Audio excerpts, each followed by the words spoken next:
Még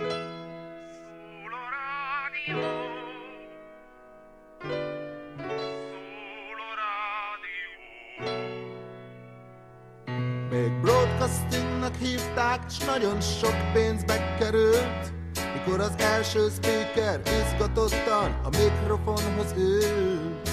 Érces hangja felszárnyalt és messzire repült, és egy hallgatóban megszólalt, a próba sikerült. S a Gyáli úton állt egy csukott bútorszállító, és ott volt 23-ban az első stúdió. És műsor gyaránt akkoriban az is megfelelt, a Marca János segédtiszt egy nótát énekelt. Szól a rádió, szól a rádió, szól a rádió, szól a rádió. 1, 2, 3!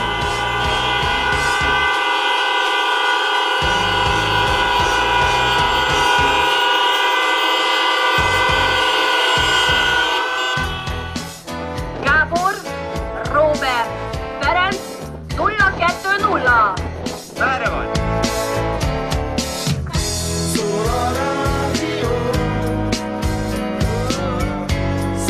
Ez még nem jelenti azt, hogy a kiosztott 16 boríték az úgy épül fel, hogy ebben a 16-ban egy van, amire rá van írva, hogy fél millát nyertél. Korán sem biztos. Korán sem biztos, hogy ez az.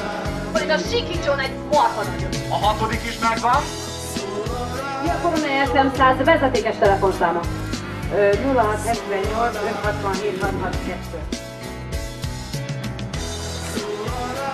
Maximum 3 másodpercet, mert itt is volt még egy kicsit. Idővonal. Nem. Nem. Időcsatorna. Időcsatorna. Csatornában megkatapultál. Nem látok rajta dőlmet. Hatalmas tapsot nyertesünknek. Nagyon Nagyon szépen köszönjük, hogy eljöttél. Kérlek, vedd át az ajándékot. Német Istvántól. Na gyere meg! Hát megvan a győztesünk. Na csak megjöttetek a Fél millió forintos autózmény. Beatrix az, gratulálunk. aki fél millió forint értékű autófelújítás és optikai tulajdonosa lett.